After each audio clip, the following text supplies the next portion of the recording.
नमस्कार दोस्तों, स्वागत है आपके अपने चैनल आईएएस एनालिसिस में। सब्जेक्ट वाइज टेस्ट सीरीज हम लोग कंप्लीट कर रहे हैं। टेस्ट सीरीज यहाँ पे 3 होगा और डेली आपको 2 बजे देखने के लिए मिल जाएगा। अभी हम लोग फिलहाल कंप्लीट कर रहे हैं दृष्टि का टेस्ट सीरीज। इसमें कई सारे खंडों में यहाँ पे बांट दिया गया ताकि क्वेश्चन की संख्या यहाँ पे कम हो सके और लगाने में भी आसानी होगा। जैसे जैसे एग्जाम जाएगा क्वेश्चन की संख्या भी बढ़ती जाएगी। 61 नंबर प्रश्न है, 1883 में जब इल्बर्ट बिल प्रस्तुत किया गया उस समय वायसराय कौन था? कमेंट करते रहिए आप लोग। इसका करेक्ट उत्तर हो जाएगा रिपन। तो उस समय इल्बर्ट बिल जो प्रस्तुत किया गया था उसका प्रावधान यही था कि आपराधिक मामलों में भी भारतीय न्यायाधीशों के द्वारा ब्रिटिश नागरिकों की जो आपराधिक मुकदमा है उन सब की सुनवाई की जा सकती है, चाहे प्रांत की बात करें, जिलों में बात करें। तो इसका काफ़ी विरोध किया गया और विरोध करने के बाद से ध्यान रखिएगा इसको वापस ले लिया गया था, लेकिन पुनः इसको आगे चल के 1884 में ध्यान रखिएगा 1884 में इल्बर्ट बिल में कुछ संशोधन करके इसको पारित कर दिया गया। नेक्स्ट प्रश्न 62 नंबर, साफाहोर आंदोलन निम्नलिखित में से किस वर्ष शुरू हुआ था?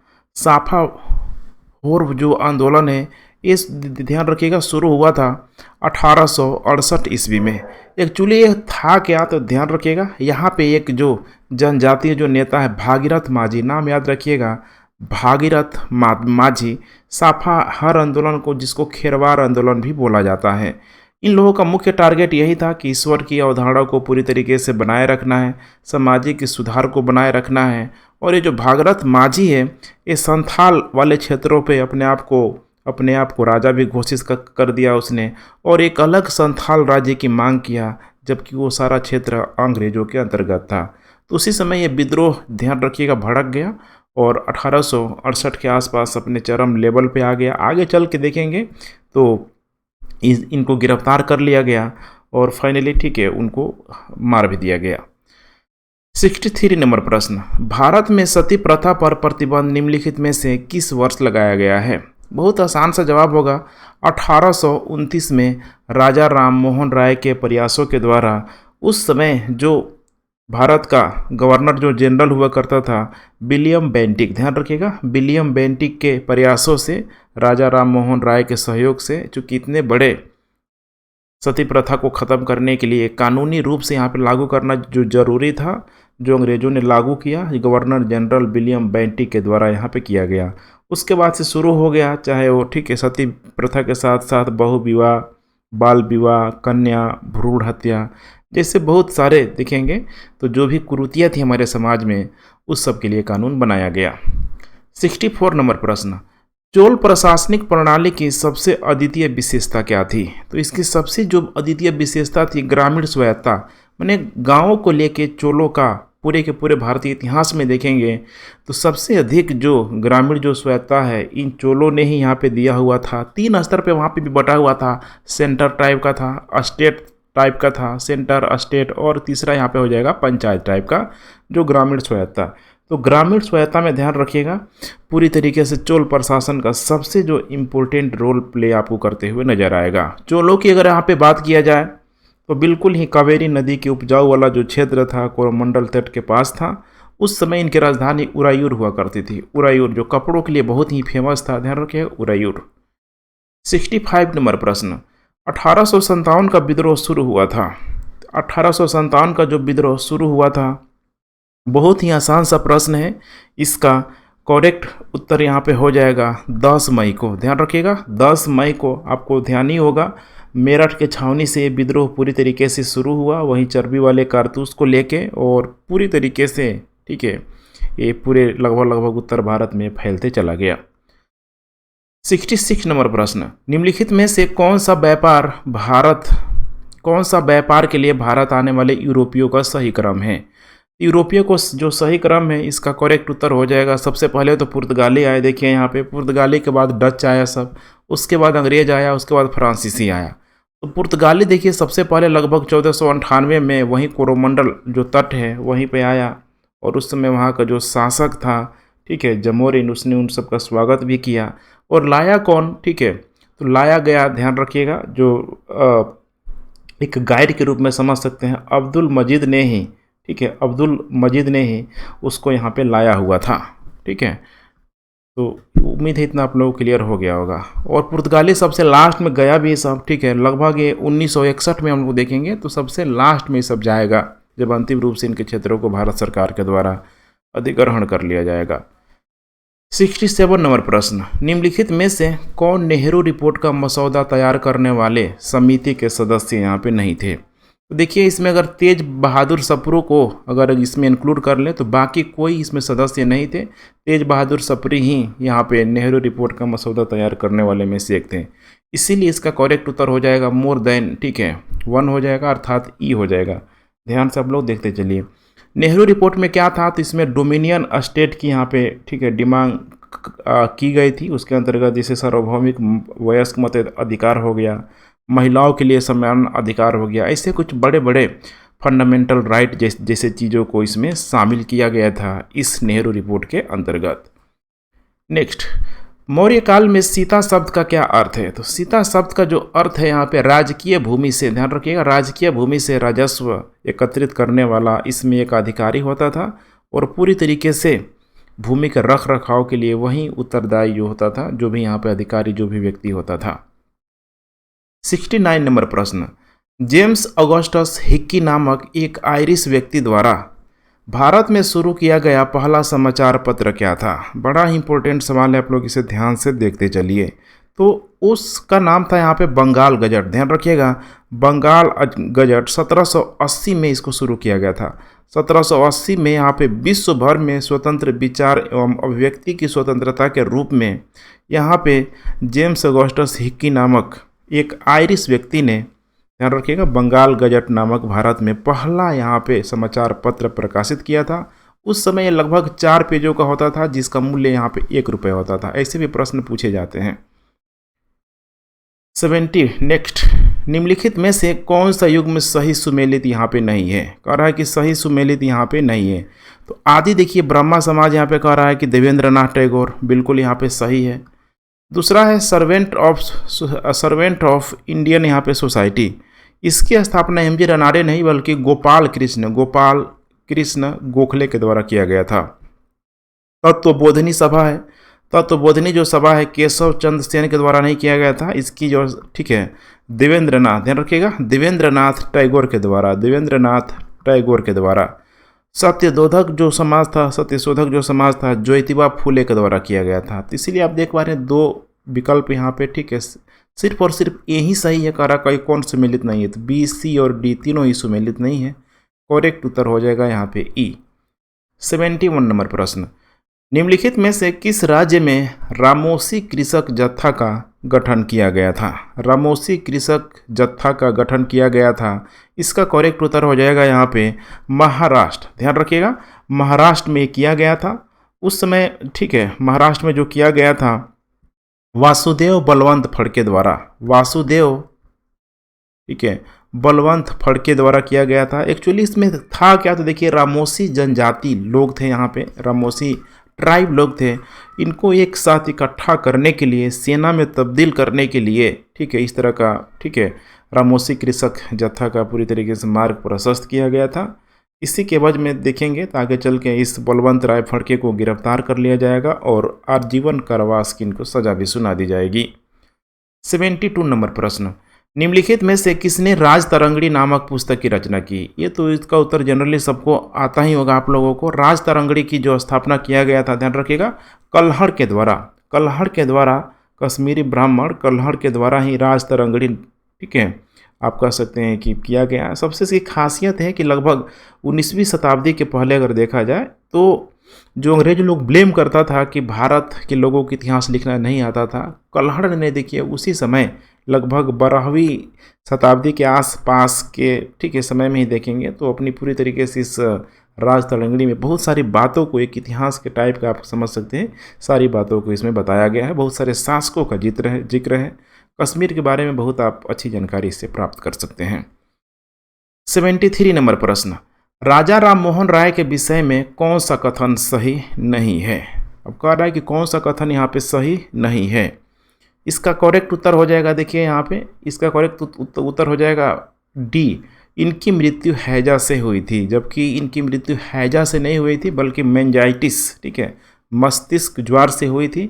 लगभग 27, देख पा रहे हैं, 27 सितंबर 1833 में, ठीक है, इनकी मृत्यु हो गई थी मेनिंजाइटिस की वजह से। बाकी तो पता होना चाहिए, आधुनिक भारत के जनक के रूप में जाना जाता है, बंगाल पुनर्जागरण के जनक के रूप में। इन्होंने मिरातुल अखबार और समाज कौमुदी जैसे समाचार पत्र प्रकाशित किए। आत्मीय सभा की अभी इनके द्वारा स्थापना की गई, और इसके अलावा इनको, ठीक है, राष्ट्रवाद का जनक के रूप में, पूरब पश्चिम को मिलाने वाला सेतु के रूप में, ठीक है, एक नया युग के रूप में, पहला आधुनिक व्यक्ति के रूप में, भारतीय राष्ट्रवाद का पैगंबर के रूप में, अतीत और भविष्य के बीच का पुल का कार्य करने वाले रूप में, माने इनको जितना भी, मतलब एक होता है ना, मतलब नई नई चीज़ों से उस समय के समाज में अगर प्रगतिशीलता को आप देखेंगे तो सारा जो चीज़ है इस राजा राम मोहन राय को यहाँ पे जाता है। 74 नंबर प्रश्न, वेदों की ओर लौटने का नारा किसने दिया? अब वेदों की ओर जो लौटने का नारा दिया गया, दयानंद सरस्वती के द्वारा दिया गया। ध्यान रखिएगा, दयानंद सरस्वती के द्वारा वेदों की ओर लौटने का नारा दिया गया। इनकी जो प्रमुख जो जी, ठीक है, संस्था के रूप में आप समझ सकते हैं, आर्य समाज की इन्होंने स्थापना की। ध्यान रखिएगा, आर्य समाज की स्थापना की। और वही राजा राम मोहन राय की बात करें तो इनके द्वारा ब्रह्म सभा की। बहुत ही कन्फ्यूजन होता है, ध्यान रखिएगा, राजा ब्रह्मा, इसे आप लोग लिंक कर लीजिए, राजा है, ठीक है, तो ब्रह्मा है वो, और यहाँ पे दयानंद सरस्वती ने आर्य, वेदों की ओर लौटने का, ठीक है। तो ये पूरी तरीके से देखा जाए तो एक तरीके से ब्राह्मणवाद के साथ साथ भारत में जो सामाजिक समरसता पे पूरी तरीके से बल देते हुए नजर आएंगे। इनकी जो अपनी पुस्तक है यहाँ पे सत्यार्थ प्रकाश, ध्यान रखिएगा, सत्यार्थ प्रकाश में बहुत सारी बातों को इन्होंने अपना बताने का कोशिश किया है। एग्जाम में ऐसे भी प्रश्न पूछते हैं। 75 नंबर प्रश्न, निम्नलिखित में से किसे भारतीय पुनर्जागरण का जनक कहा जाता है? अभी मैंने देखा था, ठीक है, राजा राम मोहन राय। ध्यान रखिएगा, राजा राम मोहन राय को भारतीय पुनर्जागरण का जनक माना जाता है। 76 नंबर प्रश्न, निम्नलिखित में से किसने मेहरौली लौह स्तंभ की स्थापना की थी? अब मेहरौली लौह स्तंभ की जो स्थापना की थी यहाँ पे चंद्रगुप्त द्वितीय के द्वारा। माना गया कि इसकी जो स्थापना हुई थी ब्यास के क्षेत्रों के आसपास, ब्यास नदी के आसपास के क्षेत्रों के पास एक पहाड़ी क्षेत्र में यहाँ पे किया गया था। लेकिन आगे चल के, ध्यान रखिएगा, आगे चल के यहाँ पे एक दिल्ली के राजा के द्वारा उसको उठा के ले आया गया, यहाँ पे दिल्ली में ले आया गया। ये मेहरौली स्तंभ की यहाँ पे विशेषता क्या है? तो इसकी सबसे बड़ी जो विशेषता है, देखिए, लगभग अभी ये 5वीं-6ठी शताब्दी ईस्वी में इसका लगभग निर्माण किया गया, लगभग 5वीं शताब्दी में। और अभी देखा जाए, देखिए, 1600 साल से ऊपर हो चुका है, लेकिन अभी तक इसमें जंग नहीं लगा है। 99% यहाँ पे रिसर्चों के द्वारा बताया गया कि इसमें प्योर जो लोहा है, यहाँ पे जो जंग नहीं लगने का एक बहुत बड़ा कारण है। इसके ऊपर गुप्त लोग, पता होगा आपको कि ब्राह्मण धर्म को बहुत अधिक मानते थे, तो उन लोगों ने एक इसके ऊपर गरुड़ की प्रतिमा को स्थापित किया है। गरुड़ की प्रतिमा को आज ये मेहरौली में कुतुब मीनार के जस्ट बगल में आपको देखने के लिए मिल जाएगा। 77 नंबर प्रश्न, भारतीय राष्ट्रीय कांग्रेस के किस अधिवेशन की अध्यक्षता महात्मा गांधी के द्वारा की गई थी? बड़ा ही आसान सा जवाब होगा, आपको ध्यान ही होगा, बेलगांव अधिवेशन। ध्यान रखिएगा, बेलगांव अधिवेशन जो 1924 में जो किया गया था। अगर इसका, ठीक है, नंबर की बात करें कांग्रेस का, तो मैंने कांग्रेस जो अधिवेशन का नंबर का तो 39 नंबर। ध्यान रखिएगा, 39वां कांग्रेस अधिवेशन जो बेलगांव अधिवेशन में यहाँ पे हुआ था, बेलगांव में हुआ था, उसकी अध्यक्षता गांधी के द्वारा किया गया था। उन्होंने जो कताई बुनाई पे पूरी तरीके से जोड़ दिया था। इसके साथ साथ चूँकि 1924 का दौर है तो अहिंसक असहयोग आंदोलन पे भी बल दिया था, चूँकि, ठीक है, अहिंसा पे उनका बहुत अधिक फोकस हुआ करता था। चोरी चोरा वाला कांड ऑलरेडी हो चुका था, तो ध्यान रखिएगा। इसके साथ साथ जो भी कांग्रेस के छोटे मोटे जो आप कह सकते कार्यकर्ता के रूप में या फिर उनकी जो क्षेत्रीय जो दल थे, पूरी तरीके से इसमें कांग्रेस में आने का उनको श्रेय दिया जाता है। चूँकि कांग्रेस यहीं से देखेंगे तो एक बड़ा रूप में नजर आएगा। बेलगांव कर्नाटक में है, तो आपको एक और चीज़ में ध्यान दिला दूँ यहाँ पे कि ये, ठीक है, विजयनगर, ठीक है, विजयनगर के क्षेत्रों में ही यहाँ पे मौजूद था। और इसीलिए, ठीक है, उसका नाम विजयनगर नगर भी रखा गया है। और इस अधिवेशन के लिए रेलवे द्वारा, ये बहुत इंपॉर्टेंट है, विशेष रूप से एक फ्लैग स्टेशन की व्यवस्था की गई, जिसके प्रवेश द्वार का निर्माण अगर देखा जाए तो गोपुरम शैली में, मतलब द्वार के रूप में एक बड़े बड़े भव्य जो, ठीक है, दक्षिणों के मंदिरों में जो होता है गोपुरम, ठीक है, उसका यहाँ पे निर्माण कराया गया है। 78 नंबर प्रश्न, निम्नलिखित नेताओं में से किसे कांग्रेस का अध्यक्ष कभी नहीं चुना गया था? तो देखिए, ये है पहला पी आनंद चार्लू को। पी आनंद चार्लू, पूरा नाम है इनका सर्पनकम आनंद चार्लू। ये भी एक भारतीय अधिवक्ता, स्वतंत्रता सेनानी और भारतीय राष्ट्रीय कांग्रेस की स्थापना में शामिल जो प्रारंभिक लोगों में से एक थे। 1891 में, ध्यान रखिएगा, 1891 में इनको कांग्रेस के अधिवेशन के लिए अध्यक्ष चुना गया था। उसके बाद नंबर 2 यहाँ पे एनी बेसेंट, यही है पहली जो महिला के रूप में समझ सकते हैं। 1917 में एनी बेसेंट को भी मौका मिला। तीसरा नंबर है यहाँ पे सी शंकरन नायर। सी शंकरन नायर को 1897 में अमरावती में आयोजित किया गया था, तो इसमें इनको भी मौका मिला। बाल गंगाधर तिलक, ध्यान रखिएगा, बाल गंगाधर तिलक को कभी को राष्ट्रीय कांग्रेस की अध्यक्षता के लिए इनको चुना नहीं गया था। नेक्स्ट 79 नंबर प्रश्न देख पा रहे हैं यहाँ पे, निम्नलिखित में से किसने भारतीय सुधार संघ की स्थापना की थी? कह रहा है कि भारतीय सुधार संघ की स्थापना की थी तो केशव चंद्र सेन के द्वारा यहाँ पे किया गया था। और उसके लिए ध्यान रखिएगा, उसके लिए लगभग 29 अक्टूबर 1870 में कलकत्ता में केशव चंद्र सेन, ध्यान रखिएगा, केशव चंद्र सेन के द्वारा भारतीय सुधार संघ की यहाँ पे स्थापना की गई थी।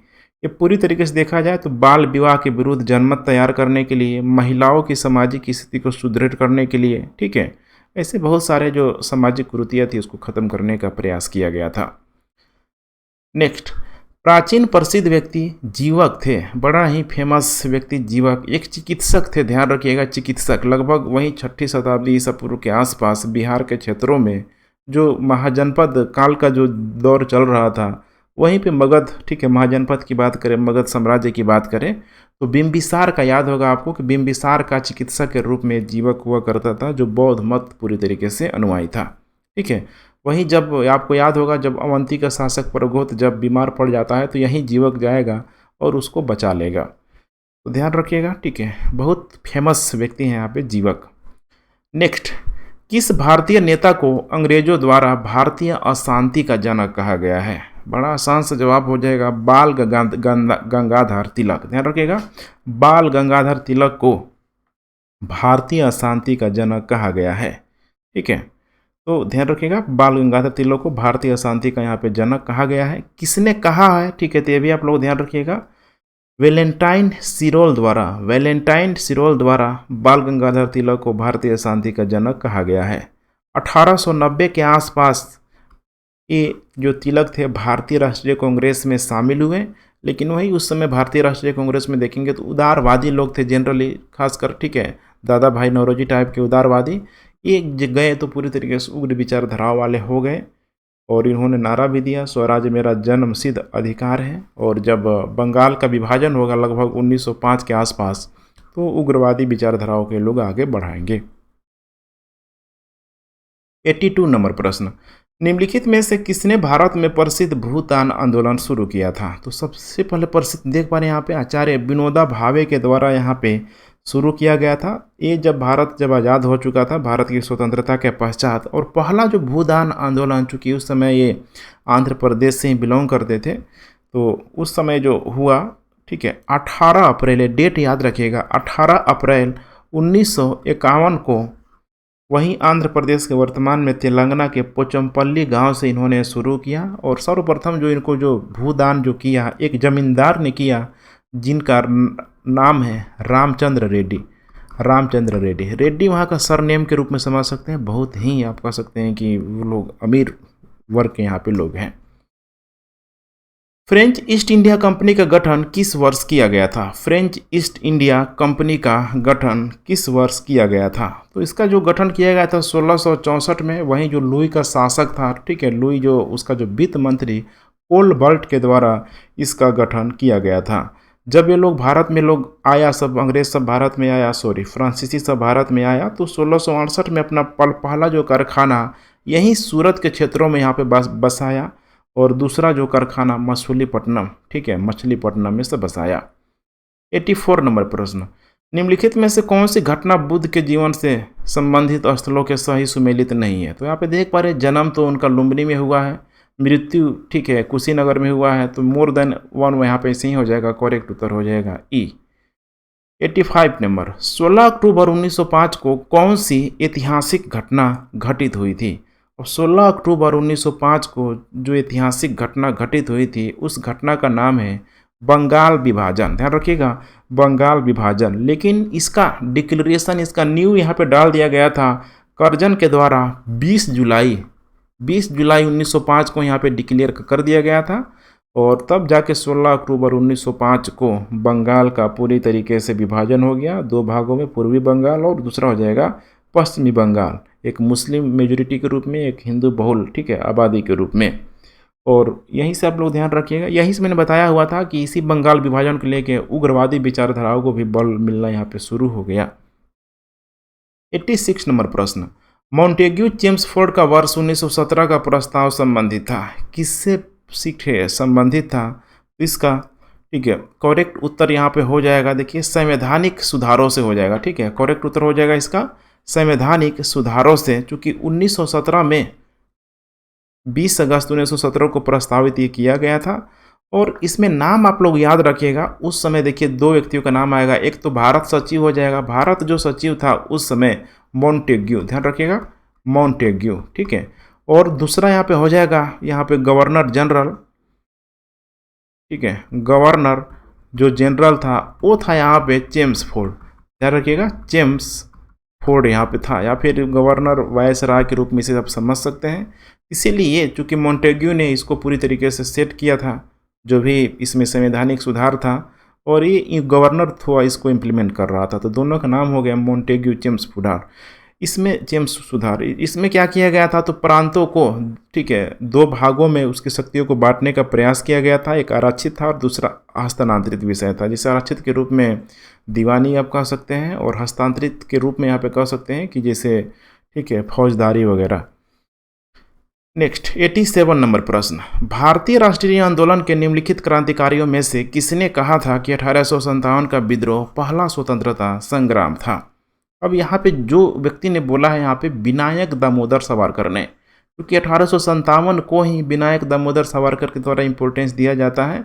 ऑलरेडी अगर देखा जाए 1942 का भारत छोड़ो आंदोलन में तो विनायक दामोदर सावरकर ने ठीक है उसको बहिष्कृत किया हुआ था, पार्टिसिपेट नहीं किया था, जो वर्तमान में बहुत ही अधिक कंट्रोवर्सी का कारण है यहाँ पे, चूँकि माना जाता है कि लोग ठीक है राइट विंग के सब लीडर हुआ करते थे।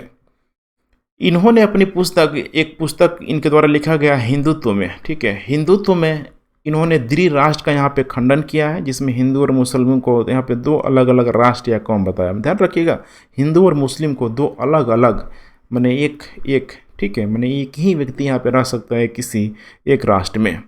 1937 में अगर देखा जाए 1937 में तो हिंदू महासभा के अध्यक्ष बने, और इनको पूरी तरीके से राष्ट्रीय कांग्रेस माने भारतीय राष्ट्रीय जो कांग्रेस है उसी समय से विरोध किया जा रहा है। गांधी के घोर आलोचक हैं, जैसे गोडसे आप कह सकते हैं, ठीक है सब ये लोग राइट विंग के व्यक्ति ये लोग माने जाते हैं, और उन लोगों ने फिर जो भी किया आपको पता है। 88 नंबर प्रश्न, किस मुगल बादशाह ने अपने पुत्रों को बिहार का सूबेदार बनाया हुआ था? इसका करेक्ट उत्तर हो जाएगा औरंगजेब। ध्यान रखिएगा औरंगजेब ने ही अपने पुत्र शहजादा अजीमुन शान को, ध्यान रखिएगा अजीमुन शान को, ठीक है 1700 ठीक है 1700 के आसपास, ठीक है 1702 या 3 के आसपास, ध्यान रखिएगा ठीक है 1702 या 3 के आसपास इसने ठीक है बिहार का इसको सूबेदार बनाया हुआ था। एक बार मैं करेक्शन कर लेता हूँ, एग्जैक्ट जो डेट हो जाएगा इसका बिहार का सूबेदार बनने का वो हो जाएगा 1702 नहीं हो जाएगा 1704 हो जाएगा। ध्यान रखिएगा पटना का इसको ठीक है सूबेदार यहाँ पे बनाया गया। ठीक है आगे चल के देखेंगे तो फर्रुखशहर के समय यही रहेगा। फर्रुखशहर जब ठीक है जब यहाँ पे शासक रहेगा बंगाल का, जब ठीक है फर्रुखशहर को जब नवाब बनाया जाएगा तो एक तरफ ये भी ठीक है कार्य यहाँ पे कर रहा होगा अजीमुन शान। उसके बाद से धीरे धीरे बंगाल का ठीक है टूटना शुरू हो जाएगा। 89 नंबर प्रश्न, मार्ले मिंटो सुधार के विषय में कौन सा कथन यहाँ पे सही नहीं है? मार्ले मिंटो के सुधार के विषय में कह रहा है कि जब यह बिल पारित किया गया था तो उस समय जॉन मार्ले भारत का गवर्नर जनरल था। कह रहा है कि कौन सही नहीं है, तो 89 का यहाँ पे करेक्ट उत्तर हो जाएगा यहाँ पे बी। ध्यान रखिएगा बी। जॉन मार्ले जो भारत का, ध्यान रखिएगा, उस समय सचिव था, न कि यहाँ पे कह रहा है कि गवर्नर जनरल। ठीक है, तो यहाँ पे सचिव था, भारत सचिव जॉन मार्ले, अभी मैंने आप लोगों को बताया भी था। और उसमें जो, ठीक है, मिंटो जो था वो गवर्नर जनरल था यहाँ का।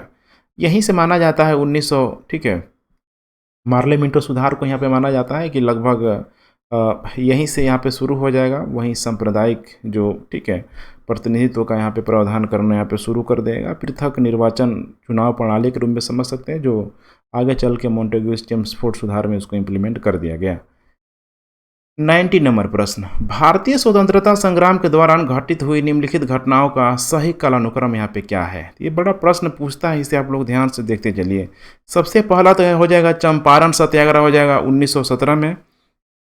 उसके बाद से हो जाएगा अहमदाबाद मिल हड़ताल। ये सब 1918 में हो रहा है, लेकिन थोड़ा सा पहले हो रहा है, लगभग फरवरी और मार्च में। और एग्जैक्ट 22 मार्च को खेड़ा आंदोलन होगा। ठीक है, 1918 में ही 22 मार्च को खेड़ा आंदोलन, और उसके बाद लास्ट होगा यहाँ पे असहयोग आंदोलन। तो करेक्ट उत्तर हो जाएगा इसका सी। 91 नंबर प्रश्न, निम्नलिखित में से कौन असेंबली बम कांड में शामिल थे? तो इसमें दो व्यक्ति थे, एक तो भगत सिंह और बटुकेश्वर दत्त, जिन्होंने असेंबली पे बम फेंका हुआ था और उनका यही नारा था कि बहरे कानों को सुनाने के लिए तेज धमाकों की आवश्यकता यहाँ पे होगी है, हमारा मकसद किसी की जान लेना नहीं था। और एक उत्तर हो जाएगा यहाँ पे ई।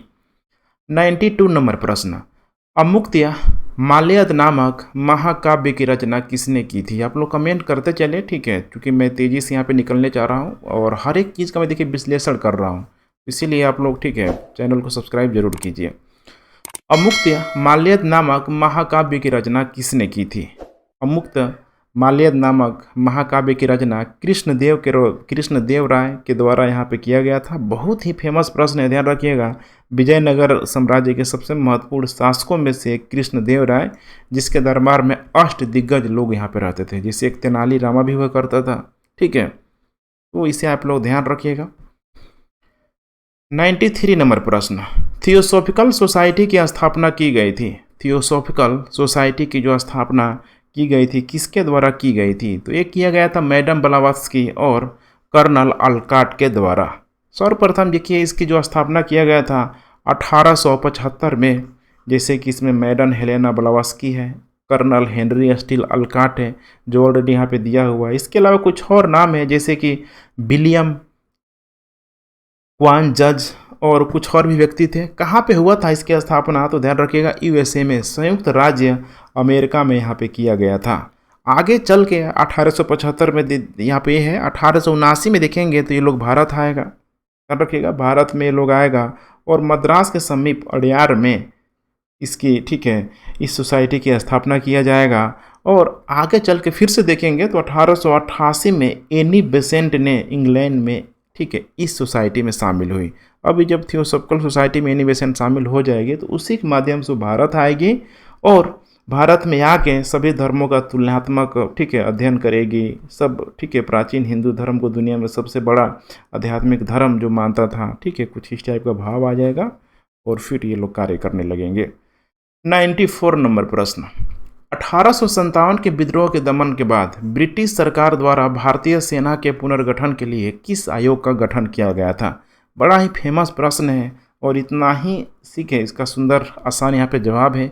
ये हो जाएगा यहाँ पे पील आयोग। ध्यान से देखते चलिए, इसका करेक्ट उत्तर हो जाएगा यहाँ पे पील आयोग। इसमें था क्या पील आयोग में? तो इसमें कहा गया था कि भारतीय सेना में, ठीक है, विभिन्न राष्ट्रीयता और जातीयता वाले जैसे लोगों को शामिल किया जाए, उनके लिए सेपरेट रेजिमेंट बनाया जाए। तो यही किया गया था पील आयोग में।